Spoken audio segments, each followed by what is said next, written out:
أعوذ بالله من الشيطان الرجيم. بسم الله الرحمن الرحيم.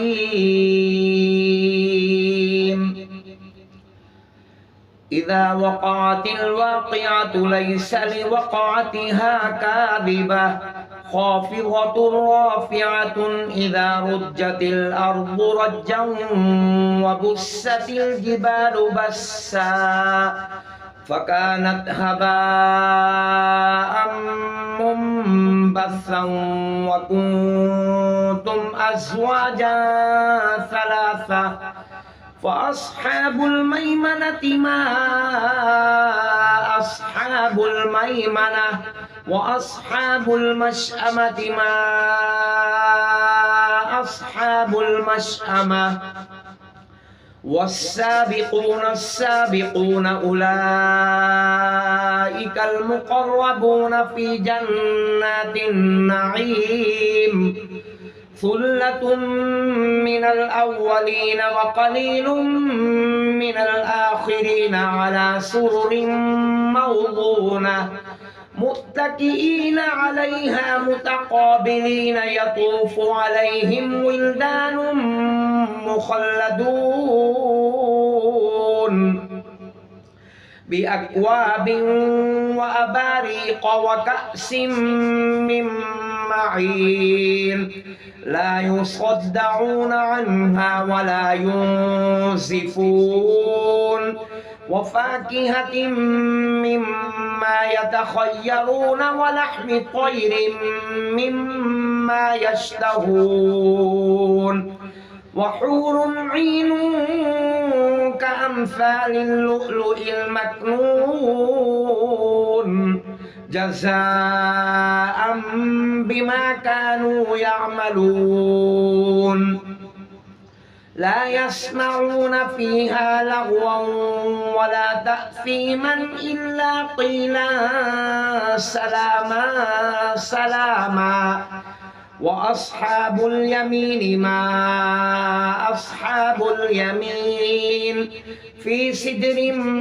مخضود وطلح منضود وظل ممدود وماء مسكوب وفاكهة كثيرة لا مقطوعة ولا ممنوعة وفرش مرفوعة إنا أنشأناهن إنشاء فجعلناهن أبكارا عربا أترابا لأصحاب اليمين ثلة من الأولين وثلة من الآخرين وأصحاب الشمال ما أصحاب الشمال في سموم وحميم وظل من يحموم لا بارد ولا كريم إنهم كانوا قبل ذلك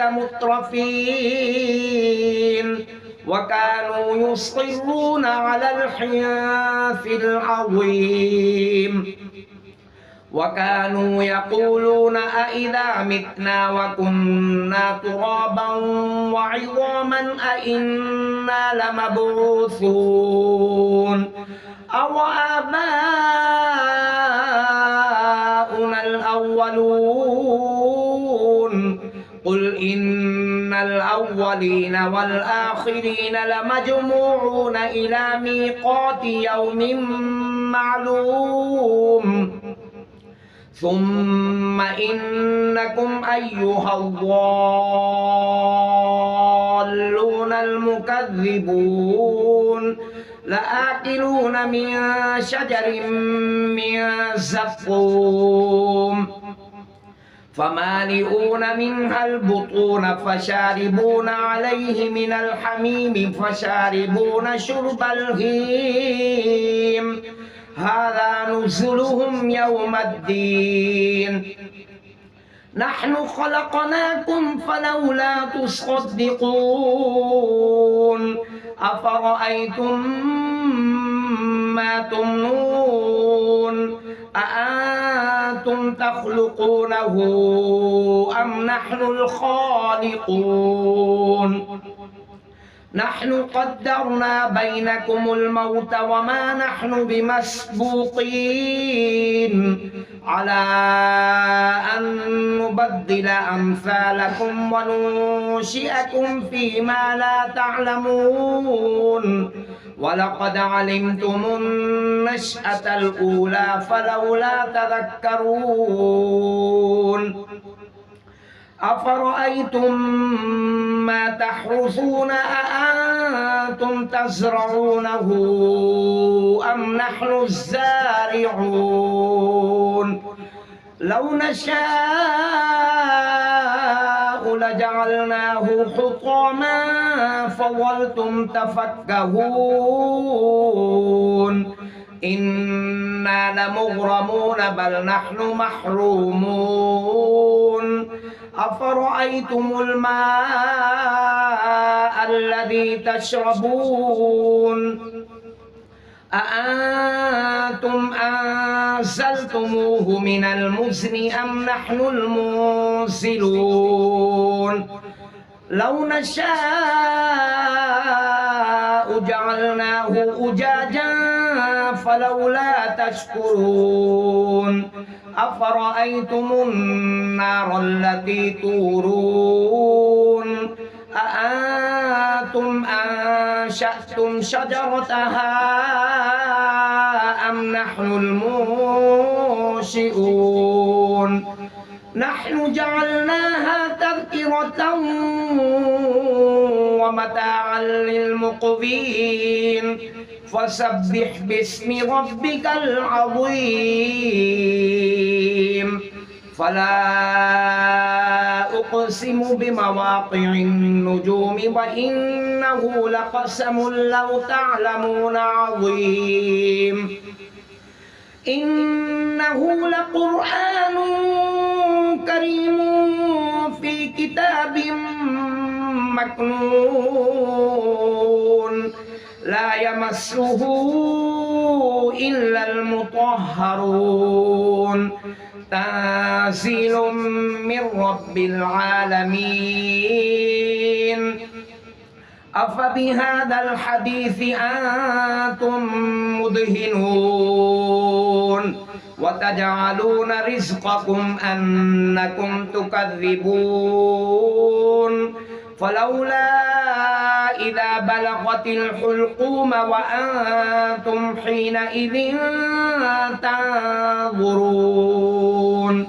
ونحن أقرب إليه منكم ولكن لا تبصرون فلولا إن كنتم غير مدينين ترجعونها إن كنتم صادقين فأما إن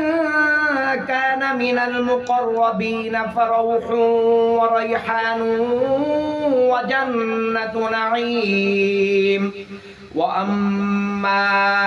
إن كان من أصحاب اليمين فسلام لك من أصحاب اليمين وأما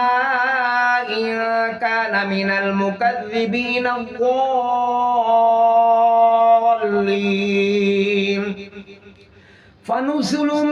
من حميم وتصلية جحيم إن هذا لهو حق اليقين فسبح باسم ربك العظيم صدق الله العظيم.